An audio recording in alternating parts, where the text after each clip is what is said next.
identificar essa sensação e, cara, ir em direção a ela. Porque aí você cria repertório, cara. Daí você consegue, você vai uma vez, vai duas, e uma outra vai ser ruim, e outra vai ser legal. Você vai. E aí você percebe que você consegue.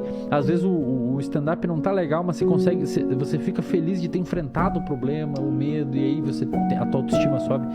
Então, olha só. O quebra-cabeça. Você tem a necessidade. Olha isso aqui, quebra-cabeça aqui, ó. Olha a quebra-cabeça do rolê.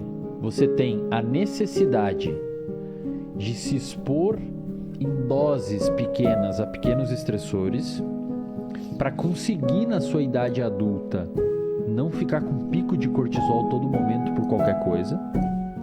Ao mesmo tempo, hoje a molecada está cada vez se expondo menos, então não estão criando repertório comportamental, que por consequência na idade adulta vão ter pico maior de cortisol por qualquer coisa.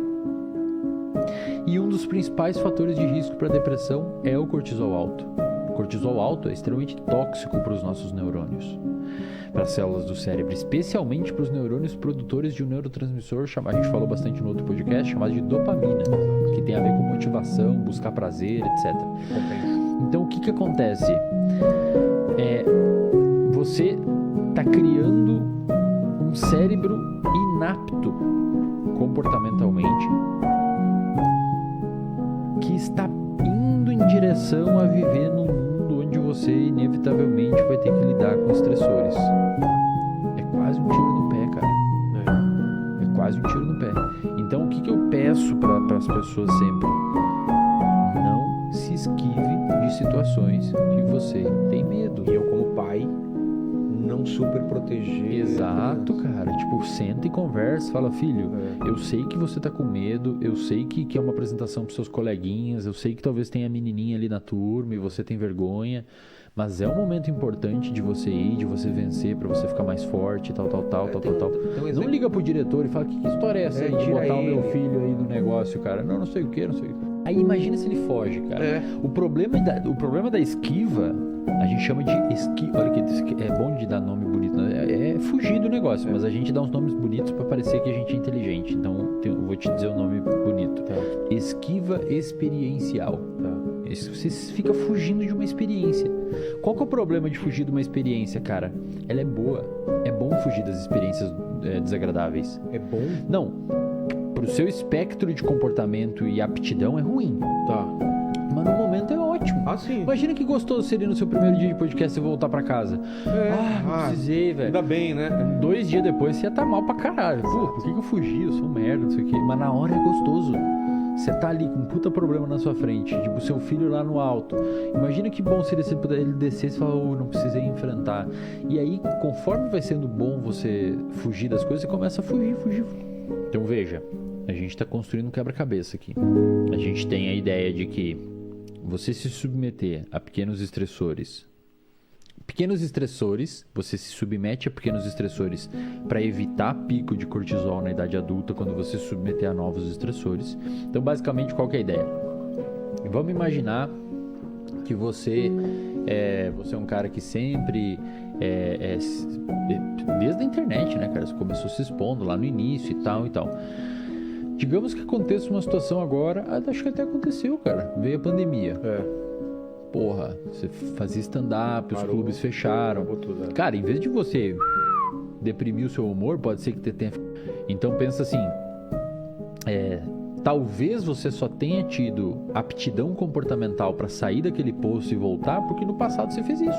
Sim. Você tinha repertório comportamental. Outras pessoas, talvez comediantes, talvez pessoas com empresas, sei lá, que no passado não se expuseram tanto a situações estressoras, talvez não conseguiram, porque a fisiologia respondeu de outra forma, a pessoa deprimiu mais. Então, a importância de você se submeter a pequenos estressores para conseguir resolver fisiologicamente estressores quando você estiver adulto, isso é importante. Cortisol em excesso de forma crônica. Aí é importante fazer um adendo. Eu não estou dizendo que se você eventualmente fica estressado com uma coisa e tal, e outra e tal, você vai ter depressão. Não.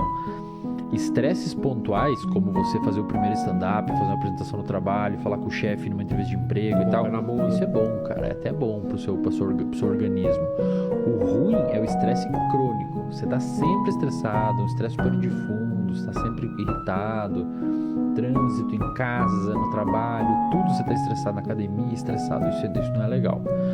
E você tem uma tendência maior de ficar mais estressado quando você não tem repertório para lidar com eventos estressantes. Agora olha que bacana.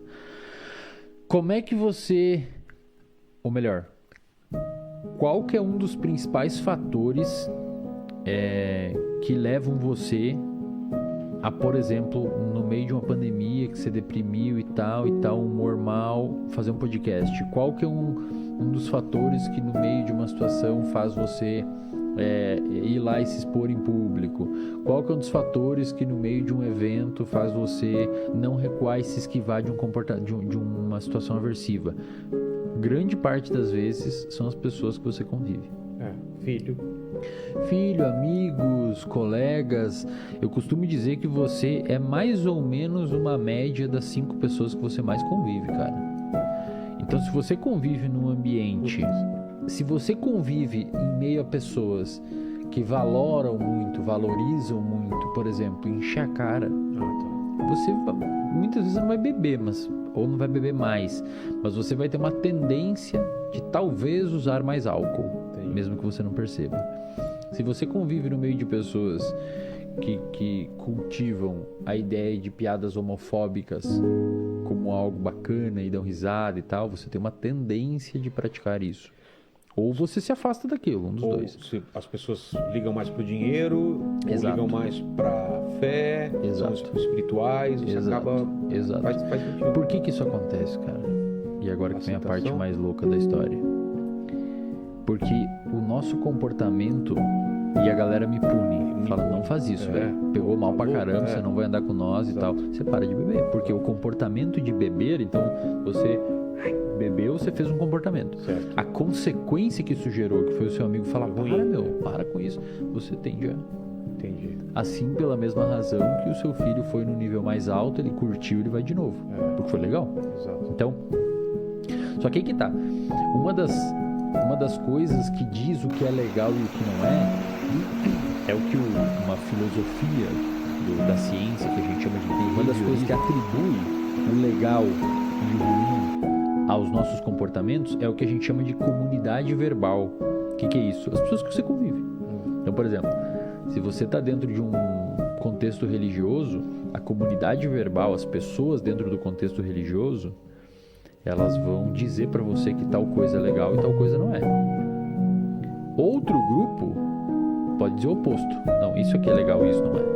Então, digamos que você está dentro de um contexto religioso onde beber álcool não é bacana.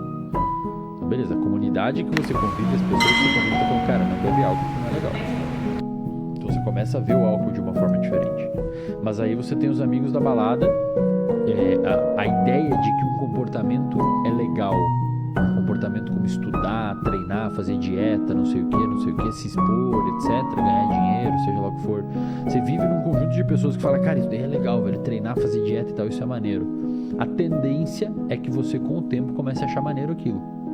Se você vive dentro de uma casa onde as pessoas ficam te zoando porque você está comendo frango com batata doce, ficam te chamando de viado porque você está fazendo treino na academia, e ficam te chamando de não sei o que porque você diminuiu o álcool, a tendência é que você não vá fazer tanto aquilo porque a sua sociedade, a sua comunidade verbal está punindo esse comportamento em você.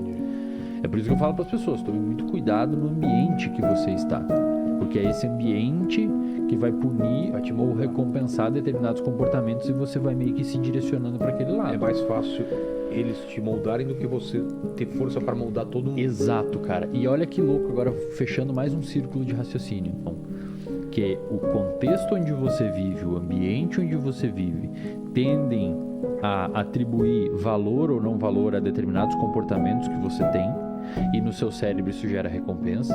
Então, se você faz alguma coisa que o seu grupo acha legal, pim, no seu cérebro uma recompensa. E aí você tende a continuar executando aquele comportamento até eventualmente se transformar num hábito.